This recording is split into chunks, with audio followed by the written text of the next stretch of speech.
சேகர்பாபு மீதான குற்றச்சாட்டுல என்ன ரியலிஸ்டிக்கா என்ன தெரிய வருதுன்னா, உட்கட்சி அதிருப்தியை அவர் சரி செய்யவே இல்லை. ஸ்டாலின் அவர்கள் தவறும் இருக்கு. ஏன்னா எப்போதுமே சேகர்பாபு தான் ஸ்டாலினுக்கு பக்கத்திலே தென்பட்டாரு. சேகர்பாபு அவர்களுக்கு கொடுக்கப்பட்ட முக்கியத்துவம் மற்றவங்களுக்கு இல்லை. சேகர்பாபு தான் ஒரு முக்கியமான காரணமாக இருக்கிறார் அப்படின்னு சொன்னா சேகர்பாபுவே தோத்துருக்கணும்ல. அந்த ரெண்டுலையும் ஜெயிச்சதை வச்சு நீங்க இட போடாதீங்க.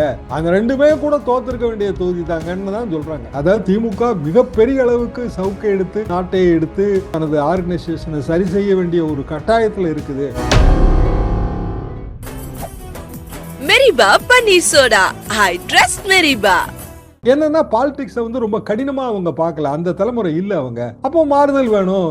இந்த எல்லா காரணங்களுமாக சேரும் போதுதான் தோல்வியே அடைந்திருக்க கூடாத மு.க. ஸ்டாலின் தோல்வி அடைந்ததுக்கு இதுதான் காரணம். அமைச்சருங்கிறவர் ஒருங்கிணைக்கிறவர் தானேங்க. அமைச்சரேவா போய் வியூஸ் கேரியர் எடுத்துட்டு போய் போட போறாரு. அப்போ காமராஜர் 6 மாசம் கொடுத்தாருன்னா இப்ப 6 நாள் தான் கொடுக்கலாம். காரணம் என்னன்னா இப்ப அந்த அளவுக்கு கம்யூனிகேஷன் இருக்கு. அமைச்சர்களுக்கு அனுபவம் இல்லை, ஆனா அதிகாரிகள் அனுபவம் உள்ளவங்க தானே. அவங்க சரி செய்யணும்ல. மின்வாரியம்னா மின்வாரியத்தில் இருக்க அப்போ 1 நாள் மின்வெட்டு 2 நாள் மின்வெட்டு அது வேறங்க. தொடர் மின் வெட்டுனா மின் தடையா இருக்கு. ஆனா அதிகாரிகளை நீங்க ஏதோ ஒரு வகையில ஒரு பயத்துல வைக்கிறீங்க. என்ன பயம்? இல்ல உடனடியா நாங்க லஞ்சம் வாங்குறவங்களை எல்லாம் தூக்கி போட்டு மிதிச்சிருவோம்னு சொல்றீங்க. கீழ்மட்டத்துல இருந்து அதெல்லாம் குறையோடி கிடக்கு. தூக்கி போட்டுலாம் மிதிக்க முடியாது. சிஸ்டம் அப்படியான சிஸ்டம் இல்ல. படிப்படியா தான் நம்ம சீர்திருத்த முடியும். ஆனா ஜனங்க நீங்க லஞ்சத்தை ஒழிக்கிறீங்களா கரண்ட் வரணுமாங்கிற 2 கேள்வியை முன் வச்சீங்கன்னா ரிஃப்ளெக்ட் வாய்ஸ் நேயர்களுக்கு வணக்கம்.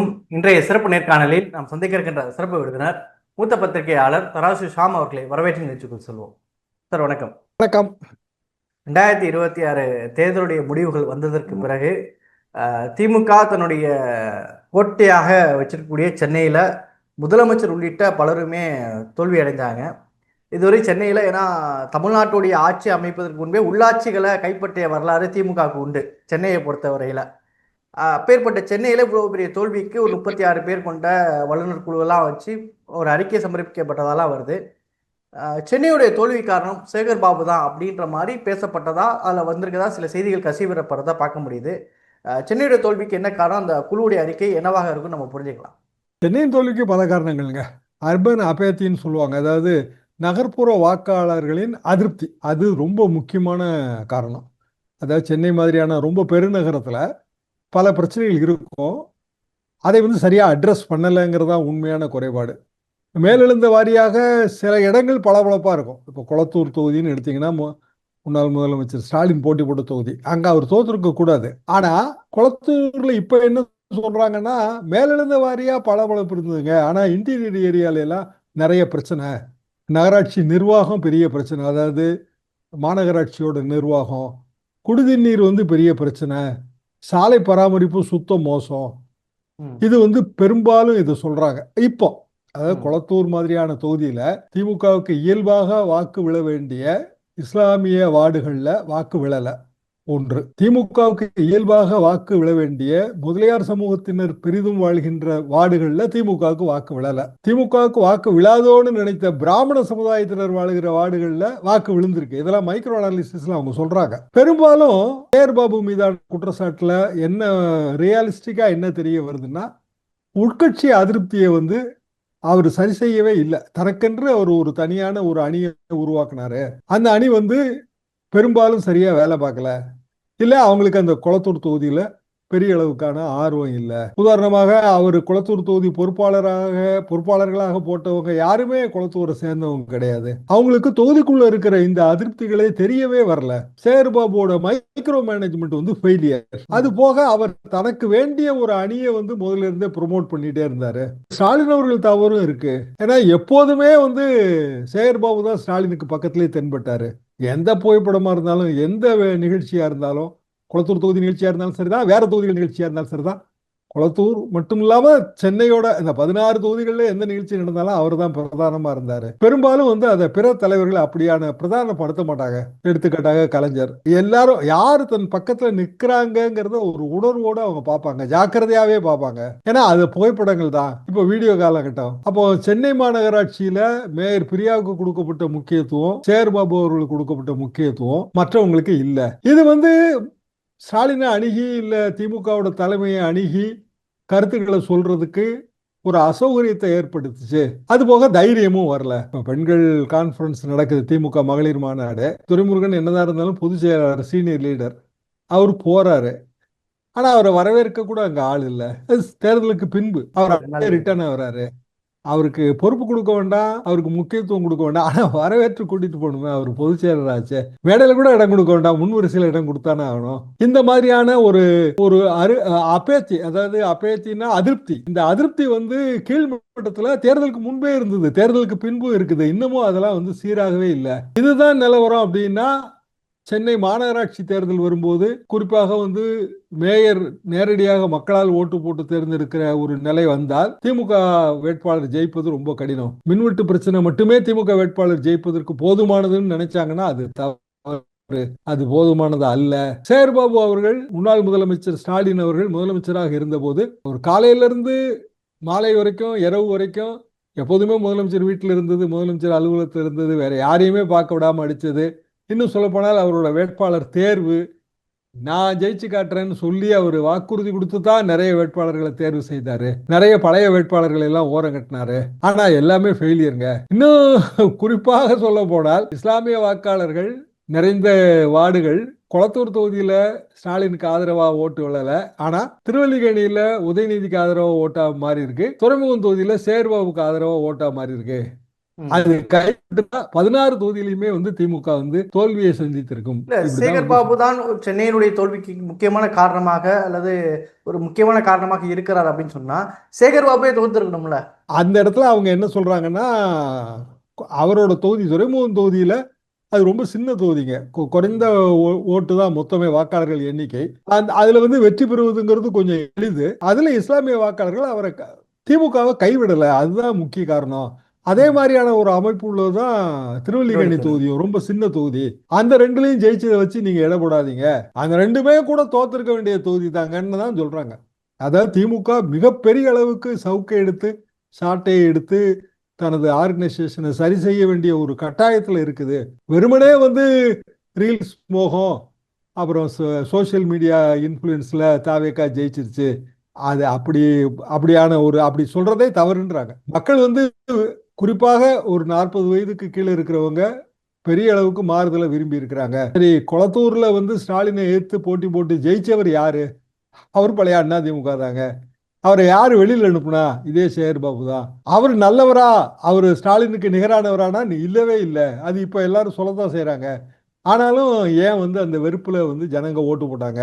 அந்த ஆங்கர், அர்பன் ஆங்கரை வந்து கணிக்கவே இல்லைங்களே, யாருமே கணிக்கவே இல்லை. கட்சிக்காரங்க வீட்டுல, அதாவது அவங்க என்ன சொல்றாங்கன்னா ரொம்ப சீனியர்ஸ், அதாவது ஒரு 75 வயசு, 70 வயசு, 65 வயசு, இவங்க குடும்பங்கள அடுத்தடுத்த தலைமுறைகள் திமுக திராவிட சித்தாந்தத்தோட வந்துட்டாங்க, அவங்க எல்லாம் ஓட்டு போட்டாங்க. ஆனா அதுக்கடுத்த தலைமுறைகள் ரொம்ப மாறுதல் இருக்கு. அந்த மாறுதலை இவங்க உணரக்கூட இல்லை. அவங்க வந்து பழைய சித்தாந்த அடிப்படையில் ஓட்டே போடல, ஓட்டு போடவே விரும்பல. அவங்க என்னன்னா பாலிடிக்ஸை வந்து ரொம்ப கடினமா அவங்க பார்க்கல, அந்த தலைமுறை இல்லை அவங்க. அப்போ மாறுதல் வேணும். இந்த எல்லா காரணங்களுமாக சேரும் போதுதான் வந்து தோல்வியே அடைந்திருக்க கூடாத மு.க. ஸ்டாலின் தோல்வி அடைந்ததற்கு இதுதான் காரணம். சென்னையில 14 தொகுதியில தோல்விங்கிறது ரொம்ப சீரியஸா திமுக எடுத்துக்கிடணும். மீத இருக்கிற 2 தொகுதியிலுமே அது வெற்றி பெற்றது. இன்னும் சொல்றோம், உதயநிதி முதல்ல ஆரம்ப கட்டத்தில் பின்னடைவில் தான் இருந்தாரு, சேகர்பாபுவும் பின்னடைவில் தான் இருந்தாரு. கடைசி நேரத்துல வந்து கொஞ்சம் சில பகுதிகளில் வந்து கை கொடுத்தது, அதனால ஏதோ கௌரவமா 2 இப்போ சேகர்பாபு அதுல முக்கியமான காரணமாக இருக்கிறாரா அவர் மீது தலைமை? ஏன்னா முன்னாள் முதலமைச்சர் தோற்பதற்கே காரணமாக இருக்கிறார் அப்படின்னு சொன்னா அவர் மேல் நடவடிக்கை எடுப்பதற்கோ அப்படி ஒரு வாய்ப்புகள் இருக்கா? தோற்பதற்கே அவர் தான் காரணம் அப்படின்னு நம்ம சொல்ல முடியாதுங்க. ஏன்னா நம்ம சொல்ற இந்த எல்லா காரணங்களும் அதுல சேர்ந்திருக்கு. அது எல்லா எல்லாத்துக்கும் திரு சேகர்பாபு அவர்கள் தான் பொறுப்பு அப்படி பொதுவெல்லாம் சொல்ல முடியாது. சேகர்பாபு டெலிவரி பண்றேன்னு ப்ராமிஸ் பண்ணாரு, அவர் டெலிவரி பண்ணல. அப்ப அவர் டெலிவரி பண்ணிடுவாருங்கிற நம்பிக்கையில தான் மு.க. ஸ்டாலின் வந்து பிற தொகுதிகளில் கான்சன்ட்ரேட் பண்ணாரு. பொதுவாக வந்து தலைவர் போட்டியிடும் போது ரொம்ப எளிதான தொகுதியில தான் போட்டி போடணும். என்ன காரணம்னா அவங்க தமிழ்நாட்டோட 234 தொகுதியும் கான்சன்ட்ரேட் பண்ண வேண்டியது வரும், பிரச்சாரம் பண்ண வேண்டியது வரும். சொந்த தொகுதியெல்லாம் அவங்களுக்கு தேர்தல் பிரச்சார காலகட்டத்தில் அவங்களுக்கு அதை கவனிக்கிறதுக்கே நேரம் பத்தாது. அங்க உள்ள இருக்கிற டர்மாயில் கடைசி 3 நாள்ல தாங்க இந்த தோல்விக்கான காரணமே தான் சொல்றாங்க. 3 நாள் 4 நாள்ல களத்துல என்ன மாறுதல் ஏற்பட்டு இருக்கிறதுங்கிறத வேட்பாளரால யூகிக்க முடியாது. ஏன்னா வேட்பாளர் வேற பொறுப்புல இருக்கார், திமுகவோட தலைவர். அவர் வந்து திமுகவின் பிற தொகுதிகள், அந்த தொகுதியில் இருக்கிற நேரம் அதுக்கெல்லாம் போன் பண்ணி கேட்க வேண்டிய கட்டாயம், இப்படியான பெரிய பணிகள் வந்து மாற்றி நிர்வாகம் வேற இருக்கு, அரசு நிர்வாகம் வேற இருக்கு. அதுக்காகத்தான் தலைவர்கள் எப்போவுமே எளிதான தொகுதியில போட்டி போடணும், அல்லது தலைவரோட தொகுதிக்கு யாரு பொறுப்பாக இருக்கிறாரோ அவரு வேற தொகுதியில போட்டி போடாம தலைவர் தொகுதியை மட்டும் கவனிக்கணும், இல்ல அப்படியான ஒரு நபர் அந்த தொகுதியில இருந்திருக்கணும். இப்போ தொகுதியே தினமும் காலை மாலை இரவு எல்லாம் சுத்தி சுத்தி வந்து தொகுதியில் இருக்கிற கடைசி நேர மாறுதல்களை எல்லாம் உணர வேண்டிய கடமை சேகர்பாபுக்கு இருக்குல்ல, அதை உணரல. அதுதான் அந்த பொறுப்பை அவர் நிறைவேற்றலைங்கிறதாங்க குறைபாடுன்றாங்க. இப்போ இன்னொரு பக்கம் வந்து இப்போ இடைத்தேர்தல் 4 தொகுதி + 1 5 தொகுதிகளில் இருக்கு. இப்போ மின்வெட்டுகள் பிரச்சனைகளுக்கு தாவேக தரப்பு சொல்வது கடந்த அரசு தான் காரணம் அப்படின்ற காரணங்களை வைக்கிறாங்க. அந்த மின்வெட்டுங்கிறது அடுத்து வரக்கூடிய இடைத்தேர்தல்களில் முதல்ல மின்வெட்டுகளுக்கு கடந்த அரசு தான் காரணமா, இதெல்லாம் அடுத்த இடைத்தேர்தல்களில் எதிரொலிக்குமா இந்த விஷயங்கள்லாம்? எந்த பிரச்சனைக்கு கடந்த அரசு காரணம் சொல்றதுல அர்த்தமே கிடையாதுங்க. தாவேக அரசு எந்த ஒரு பிரச்சனையா இருந்தாலும் திமுக அரசு காரணம்னு சொல்றாங்க. மாத்தணும் தானே நீங்க வந்திருக்கிறீங்க. சரி, இதுல 6 மாச டைம் இதெல்லாம் வந்து அப்படி சொல்றதே பைத்தியக்காரத்தனம். காமராஜர் 6 மாச டைம் அண்ணாவுக்கு கொடுத்தாரு. என்னன்னா நிர்வாகத்துக்கு அவங்க புதியவர்கள், நிர்வாகத்துக்கு புதியவர்கள் டைம் எடுத்துக்கிடுவாங்க. அது எந்த காலம்? 1967. 1967க்கும் இப்பவும் எவ்வளவு பெரிய வித்தியாசம் இருக்கு? கிட்டத்தட்ட 60 வருஷம். இப்போ வந்து எல்லாம் விரல் நுனியில வந்துருச்சுங்க. அப்போ வந்து நான் பத்திரிகையாளனா வரும்போது ஒரு செய்தியை வந்து நம்ம களத்துல போய் புலனாய்வு செய்து எடுக்கிறதுக்கே 15 நாள் வேணுங்க. கடைசி கட்டமா அந்த லாஸ்ட் மைல் கனெக்டிவிட்டி சைக்கிள் தான் போகணும். போனுங்கிறதே கிடையாது. எங்கேயாவது போய் போஸ்ட் ஆபீஸ்ல பேசணும், அப்படி இல்லைன்னா எங்கேயாவது கடைகள்ல இருந்து பேசணுங்க. எந்த போனுமே கிடையாது. அந்த காலகட்டத்தையும் இப்பவும் நம்ம கம்பேர் பண்ண முடியாது. அப்போ காமராஜர் 6 மாசம் கொடுத்தாருன்னா இப்ப 6 நாள் தான் கொடுக்கலாம். காரணம் என்னன்னா இப்ப வந்து அந்த அளவுக்கு கம்யூனிகேஷன் இருக்கு. சரி, அமைச்சர்களுக்கு அனுபவம் இல்லை, ஆனா அதிகாரிகள் அனுபவம் உள்ளவங்க தானே, அவங்க சரி செய்யணும்ல. மின்வாரியத்தில் இருக்க அதிகாரிகள் என்ன பண்ணிட்டு இருந்தாங்க? அமைச்சருங்கிறவர் ஒருங்கிணைக்கிறவர் தானேங்க. அமைச்சரேவா போய் ஃபியூஸ் கேரியர் எடுத்துட்டு போய் போட போறாரு? அதிகாரிகள் தான் பார்க்கணும். அப்போ 1 நாள் மின்வெட்டு 2 நாள் மின்வெட்டு அது வேறங்க. தொடர் மின் வெட்டுனா மின் தடையா இருக்காது. ஷெட்யூல்டு பவர் கட் நமக்கு தெரியும். தேர்தல் நடக்கிறதுக்கு முந்தையே எங்க கிராமங்களில் ஷெட்யூல்டு பவர் கட் வந்துருச்சுங்க. ஷிஃப்ட் கரண்ட்னு சொல்லுவாங்க. அங்க காமன் மேன் சொல்றது ஷிஃப்ட் கரண்ட். 3 மணி நேரம் 4 மணி நேரம் கரண்ட் இல்ல. அதாவது மும்முனை மின்சாரம் 18 மணி நேரம் இப்போ நாங்க கொடுப்போன்றாரு குறுவை தொகுப்புல விஜய். கிராமங்கள்ல வந்து அப்பமே வந்து 3 மணி நேரம் 4 மணி நேரம் கரண்ட் இல்ல, ஆனா சமாளிச்சு கொடுத்துட்டு இருந்தாங்க. இப்போ 18 மணி நேரம் கூட உங்களால கொடுக்க முடியாது கிராமங்கள்ல. என்ன காரணம் அப்படின்னா வந்து பகிர்மானத்துல நிறைய கோளாறுகள் இருக்கு. பகிர்மான கோளாறுகள் பல காரணங்களால வந்திருக்கும். ஒரு அந்த அரசு போன பிறகு நமக்கும் இதற்கும் என்ன சம்பந்தம் அப்படிங்கிற ஒரு விட்டேற்றியான மனோபாவம் அதிகாரிகளுக்கு வந்திருக்கும். நம்ம எவ்வளவு வேலை பார்த்தாலும் நம்மளை மாத்த போறாங்க. ஒரு அரசு வருது, கண்ணாபின்னான்னு அதிகாரிகள் எல்லாம் மாத்தியாச்சு, பந்தாடியாச்சுங்க. இப்போ அதுக்கு என்ன காரணம் அவங்க சொல்லுவாங்க அப்படின்னா எல்லாம் திமுக ஆதரவு அதிகாரிகள்ங்க. ஆனா நியூகமர்ஸோட ப்ராப்ளம் என்னன்னா, நியூகமர் இப்போ உதாரணமா திருநெல்வேலியில இருந்து அவனை தூக்கி, திருநெல்வேலி மின்வாரியத்துல இருந்து தூக்கி சென்னை மின் பகிர்மானத்துக்கு நீங்க போட்டீங்கன்னா இதை புரிஞ்சுக்கிறதுக்கே அவனுக்கு டைம் எடுக்கும். சென்னையில இருக்கிறவன் திமுக ஆதரவாளன், அதனால நான் திருநெல்வேலியில இருந்து ராமசாமியை கொண்டு வந்தேன் நீங்க சொன்னீங்கன்னா, திருவாளர் ராமசாமி இங்க வந்து இந்த பகிர்மான அமைப்பு புரிஞ்சுக்கிறதுக்கே ரொம்ப டைம் எடுக்கும். அப்ப நமக்கான பிரச்சனை என்ன? ஒரு புதிய அரசு வரும்போது பீக் சம்மருக்கு வந்துடுறோம். இயல்பாகவே வந்து மின் தேவை பெரிய மெகா நகரத்துல ரொம்ப அதிகமா இருக்கும். அதை வந்து பிளான் பண்ணணும். இது இன்னைக்கு புதுசு கிடையாது, எத்தனையோ வருஷங்களாக இது வந்துகிட்டு இருக்கு. அப்போ இந்த வருஷத்துக்கான பிரச்சனை என்னங்கிறத முதலே யூகிச்சு அது பிளான் பண்ண வேண்டிய கடமை அதிகாரிகளுக்கு உள்ளது. ஆனா அதிகாரிகளை நீங்க ஏதோ ஒரு வகையில ஒரு பயத்துல வைக்கிறீங்க. என்ன பயம்? இல்ல உடனடியா நாங்க லஞ்சம் வாங்குறவங்களை எல்லாம் தூக்கி போட்டு மிதிச்சிருவோம்னு சொல்றீங்க. கீழ்மட்டத்தில இருந்து லஞ்சம் குறையோடி கிடக்கு, தூக்கி போட்டுலாம் மிதிக்க முடியாது. சிஸ்டம் அப்படியான சிஸ்டம் இல்லை. படிப்படியாக தான் நம்ம சீர்திருத்த முடியும். ஆனா ஜனங்க வந்து நீங்க லஞ்சத்தை ஒழிக்கிறீங்களா கரண்ட் வரணுமாங்கிற 2 கேள்வியை முன் வச்சீங்கன்னா ஜனங்க என்ன சொல்லுவாங்க? கரண்ட் வரணுங்கிறத சொல்லுவாங்க. 2011 ஆட்சி மாற்றது முக்கியமானது ஒண்ணு, பவர் கட்டு. 18 மணி நேரம் 14 மணி நேரத்துல 18 மணி நேரம் கரண்ட் கிடையாதுங்க ஊர்ல. 6 மணிக்கு ஈவினிங் 6 மணிக்கு கொஞ்சம் வருங்க வீட்டு கரண்ட்டும் போத. அதாவது தோப்பு கரண்ட் வேற, வீட்டு கரண்ட் வேற. வீட்டு கரண்ட் 6 மணிக்கு வந்து 7 மணிக்கு போயிடும். 6 to 7க்குள்ள நீங்க வந்து நைட்ல என்ன சாப்பாடு செய்யறது எல்லா வேலையும் முடிச்சு வச்சுட்டு 7 மணிக்கு மொட்டை மாடியில வந்து சேரு கட்டில் எல்லாம் போட்டுட்டு உட்கார்ந்தா 11 மணிக்கு தான் அடுத்த கரண்ட் வருங்க. இதான் வந்து 2011 ஆற்காடு வீராசாமி ஐயா வந்து மின் அமைச்சர். இந்த ஆட்சி திருப்பி தொடரலைன்னா அது காரணம் நான் தான் அவர். அதாவது என் துறையில ஏற்பட்ட கோளாறு தான் காரணம்னாரு. சீனியர் அமைச்சர், எத்தனையோ வருடங்களாக அமைச்சர் பணியில் இருந்தவர். அவரால் ஏன் சரி பண்ண முடியல அப்படின்னா, தேவைக்கு ஏற்ப மின் கொள்முதல் இல்ல. நம்ம பிற மாநிலம், நமக்கு வந்து மின் பற்றாக்குறை மாநிலம் மாதிரி தான். நம்ம உற்பத்திக்கும் நம்மளோட மின் தேவைக்கு இடையில பெரிய டிஃபரன்ஸ் இருக்கு. ஸோ நம்ம வந்து எப்போதுமே வந்து இதெல்லாம் கணக்கில் போட்டு அதுக்கு பிறகு நம்ம வந்து மின் பகிர்மானத்தில் ஏற்படுற கோளாறுகளை சரி பண்ண மின் கொள்முதல் பண்றோம். 11 to 16 ஜெயலலிதா ஆட்சி காலம், அப்புறம் 16ல இருந்து எடப்பாடி பழனிசாமி மற்றும் திரு ஸ்டாலின் ஆட்சி காலத்துல இதை சரி பண்ணிட்டாங்க அவங்க. அப்போ இப்போ இந்த ஆட்சி தொடரும் போது தடாலடி தர்பாராக தொடராமல் நல்ல அதிகாரிகளை தட்டி கொடுத்து வேலை வாங்கியிருந்தாங்கன்னா இந்த பிரச்சனை வந்திருக்காது. இது வந்து சிட்டி மட்டுமான பிரச்சனையே இல்லைங்க, ஊர்கள்ல கேட்டீங்கன்னாலும் பிரச்சனை இருக்கு. அதாவது எங்கெல்லாம் அறவை ஆலைகள் அதிகமா இருக்கும், இதெல்லாம் இடைத்தேர்தல்கள்ல ஒரு பாதிப்பை ஏற்படுத்துமா சார்? அந்த இடம் தான் எனக்கு சந்தேகமா இருக்கு. என்ன காரணம்னா, இப்போ வந்து இந்த ஓட்டு போட்ட செக்டாரை நம்ம பார்த்தோம்னா, முதல்ல விஜய் ஜெயிப்பாரு அப்படிங்கிற கணிப்பு நம்ம யாருமே பண்ணல. ஜெயிச்ச பிறகு அனலைஸ் பண்ணும்போது ஒரு பெரிய மாறுதல் ஏற்பட்டிருக்குன்னு நம்ம புரிஞ்சுக்கிட்டோம். பெரிய மாறுதல்னா ஒரு 40 years. எந்த இடத்துல மாறுதல் ரொம்ப ஏற்பட்டிருக்குன்னா அர்பன். அப்போ அர்பன் அப்பேத்தி ரெண்டும் அப்படியே தான் தொடருது. அவங்க வந்து இன்னமும் தாவேகாவுக்கு எதிராக ஓட்டு போடுறது அப்படிங்கிற மனநிலைக்கு இன்னமும் போகலைங்க. என்ன காரணம் அப்படின்னா, எதிர்த்து களமாட வேண்டிய கட்சிகள் மேம்போக்கா தான் எல்லாமே செய்யறாங்க. இப்போ எதிர்த்து பெரிய அளவு களமாட வேண்டிய கட்சி திமுகவும் அதிமுக சுத்தமா ஆஃப் ஆகி கிடக்கு.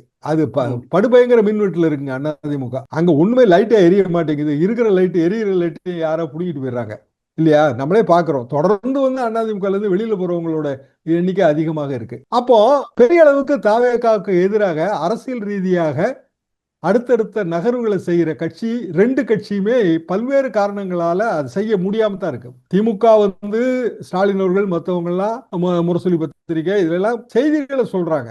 ஆனா அது வந்து காமன் போய் சேர்ந்துருச்சா? அதாவது தாவேகா ஓட்டர்ல ரெண்டு ரகங்க. அது 40 வயசுக்கு மேல திமுக ஓட்டர் தான், இல்ல அதிமுக ஓட்டர் தான். ஆனா யாரோ பேரனோ பேத்தியோ மகனோ மகளோ சொன்னதுனால தாவேகாவுக்கு ஓட்டு போட்டவங்க ஷிஃப்ட் ஓட்டுற. இது நம்ம பார்க்கிறோம், தொடர்ந்து பார்க்கிறோம் இல்லைங்களா? ஏன் வந்து நீங்க ஓட்டு போட்டீங்கன்னு கேட்டா சொன்னாங்க பேராங்கன்னு சொல்றாங்க.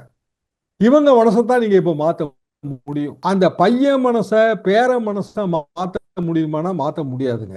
அவங்க இன்னமும் அதே விஜய் அது புதிய வரட்டுங்க, கொஞ்சம் ஆகட்டும், டைம் கொடுப்போம், 6 மாசம் ஆகட்டும், வந்த உடனே என்ன செய்ய முடியும், இப்படியான ஒரு மனநிலையில் இந்த மாத்தி ஓட்டு போட்டவங்க ஷிஃப்ட் ஓட்டுற சொல்லி மாத்தி போட்டவங்க அவங்க கொஞ்சம் திரும்புவாங்க. அது எனக்கு அப்படிதான் தோணுது. ஏன்னா அவதான் இந்த மின்வெட்டு இந்த பிரச்சனைகள் எல்லாம் சரி மாத்தி ஓட்டு போட்டு தப்புதானோ, தாவே கட்சி வந்ததுனாலதான் இந்த பிரச்சனை வருது, அவங்களால இதெல்லாம் அப்படிங்கிற உணர்வு வருது. ஆனா மத்தக்கு அந்த உணர்வு வரல. இது வந்து இடைத்தேர்தல் நடக்க போற நேரத்தை பொறுத்து. இடைத்தேர்தல் இன்னும் 6 மாசம் கழிச்சுதான் நடக்க போகுதுன்னு வைங்க. ஏன்னா இப்ப இடைத்தேர்தல் எனக்கு இப்ப தோணுது திருச்சி கிழக்கு மட்டும் வர்றதுக்கான வாய்ப்பு இருக்குங்க. மிச்ச 4 தொகுதிக்கு வரிசையா வழக்குகள் வரிசை கட்டி நிக்குது. அந்த வழக்குகளோட முடிவை வைத்துதான் அல்லது போற திசையை வச்சுதான் உங்களுக்கு இடைத்தேர்தல் உடனே வருமா வராதான்னு நம்ம சொல்ல முடியும். லேட்டா வந்துச்சு அப்படின்னா தாவேகா ஜெயிக்குமாங்கிறது சந்தேகம். பல்வேறு விஷயங்களை பயந்துட்டீங்க. கருத்துக்கு நேரத்தை மிக்க நன்றி. மெரிபா பன்னீர் சோடா, ஐ ட்ரஸ்ட் மெரிபா.